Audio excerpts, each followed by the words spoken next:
بسم اللہ الرحمن الرحیم۔ السلام علیکم۔ ناول اور ہم کے پیارے سے ناظرین کو ہم اپنے چینل پر خوش آمدید کہتے ہیں۔ ہم امید کرتے ہیں کہ آپ خیریت سے ہوں گے۔ کسی زمانے میں ایک چور تھا۔ وہ ایک بادشاہ کے محل میں چوری کرنے کے ارادے سے گیا۔ رات کا وقت تھا اور محل کے ایک کمرے سے بادشاہ اور اس کی بیوی کی گفتگو کی آواز آ رہی تھی۔ وہ کھڑے ہو کر سننے لگا، اگرچہ ایسا سننا غلط ہے، ناجائز ہے، چوری ہے، لیکن چور تو چوری ہی کرنے آیا تھا، تو اسے سننے میں کیا چیز مانے ہوتی؟ آخر وہ چور ہی تو تھا۔ اس چور نے سنا کہ بادشاہ اپنی بیوی سے کہہ رہا ہے کہ میں اپنی بیٹی کی شادی ایسے آدمی سے کروں گا جو نہایت متقی اور پرہیزگار ہوگا، بہت اللہ والا ہو۔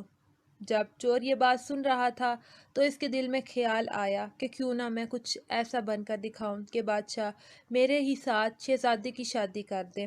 دل میں ایک حرص پیدا ہو گئی۔ اب وہ چوری کرنا تو بھول گیا تھا، لیکن دھوکہ دینے پر اتر آیا اور گھر جا کر بہت دیر تک سوچنے لگا کہ کس طرح میں اس بات میں کامیاب ہو سکتا ہوں۔ پھر ایک تدبیر اس کی سمجھ میں آئی کہ بادشاہ کے محل کے قریب ایک مسجد ہے۔ اس میں جا کر بزرگانہ لباس پہن کر اور ان کی وضاحت اختیار کر کے وہاں دن رات عبادت میں مشغول ہو کر بیٹھ جاؤں تو شاید یہ بات بادشاہ تک ضرور پہنچے گی کہ کوئی آدمی یہاں ایسا متقی و پرہیزگار ہے جو دن رات اللہ کی عبادت میں مصروف ہے، تو ہو سکتا ہے کہ بادشاہ کی نگاہ میرے اوپر پڑ جائے اور میں شہزادی سے شادی کے لیے چن لیا جاؤں۔ یہ اس چور کا ایک نہایت حقیر اور ذلیل دنیاوی مقصد تھا جس کے لیے اس نے یہ ارادہ کیا۔ پھر اس نے اپنے پروگرام کے مطابق بزرگانہ لباس و پوشاک وضاحت اختیار کر کے اس مسجد میں جا کر نمازوں پر نمازیں، ذکر و تلاوت، مراقبہ سب شروع کر لیا۔ دن گزرتے رہے اور لوگوں میں شہرت ہوتی گئی کہ کوئی اللہ والے بہت بڑے ولی یہاں آ گئے ہیں جو دن رات عبادت کرتے ہیں، یہاں تک کہ یہ بات بادشاہ تک پہنچ گئی کہ یہاں کوئی اللہ والے آ کر بیٹھے ہیں۔ جوان، زاہد و عبادت میں لاجواب، تقویٰ و طہارت میں بے نظیر۔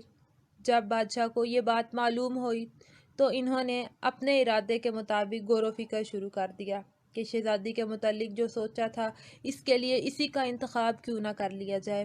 بادشاہ نے اس سلسلے میں گفتگو کرنے کے لیے اپنے ایک وزیر کو بھیجا۔ وزیر اس شخص کے پاس مسجد پہنچا اور باادب ہو کر اس سے کہا کہ میں آپ کی خدمت عالیہ میں بادشاہ کی طرف سے ایک پیغام لے کر آیا ہوں۔ اس نے پوچھا کہ کیا پیغام ہے؟ وزیر نے بتایا کہ بادشاہ نے کئی سالوں پہلے یہ فیصلہ کر لیا تھا کہ وہ اپنی بیٹی کا نکاح ایک ایسے شخص سے کریں گے جو بڑا متقی و پرہیزگار ہو، اللہ والا ہو، اور وہ اس کی تلاش میں تھے۔ ان کی جو نظر گئی تو نظر انتخاب آپ پر آ کر رک گئی ہے، لہٰذا بادشاہ نے مجھے بھیجا ہے کہ اس سلسلے میں آپ سے گفتگو کروں۔ یہ شخص جو دراصل اسی تمنا و آرزو میں یہاں آ کر بیٹھا تھا، بہت دیر تک وزیر کی گفتگو سنتا رہا۔ اس کے بعد اس کی آنکھوں سے آنسو جاری ہو گئے۔ وزیر نے پوچھا کہ کیا بات ہے؟ تو کہنے لگا کہ آج جو پیغام لے کر آپ آئے ہیں یہ پیغام مجھے منظور نہیں ہے۔ وزیر نے کہا کہ کیوں منظور نہیں؟ اس شخص نے کہا کہ دیکھیے، میں صاف صاف بات آپ کو بتاتا ہوں کہ میں اصل میں ایک چور تھا اور ایک مرتبہ بادشاہ کے محل میں چوری کے ارادے سے گیا تھا۔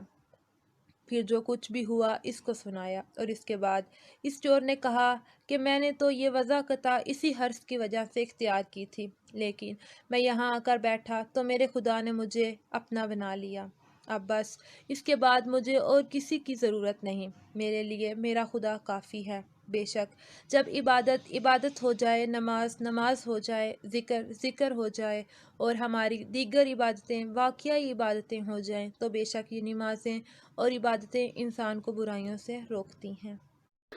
اب تک کے لیے اتنا ہی۔ اگر آپ کو ہماری یہ ویڈیو اچھی لگی ہو تو ویڈیو کو لائک کریں، کمنٹ کریں، چینل کو سبسکرائب کریں اور ویڈیو کو اپنے دوستوں کے ساتھ شیئر کرنا مت بھولیے گا۔ ملتے ہیں اگلی ویڈیو میں ایک نئے ایپیسوڈ کے ساتھ۔ تب تک اپنا بہت سا خیال رکھیے گا اور ہماری ٹیم کو دعا میں ہمیشہ یاد رکھیے گا۔ اللہ حافظ۔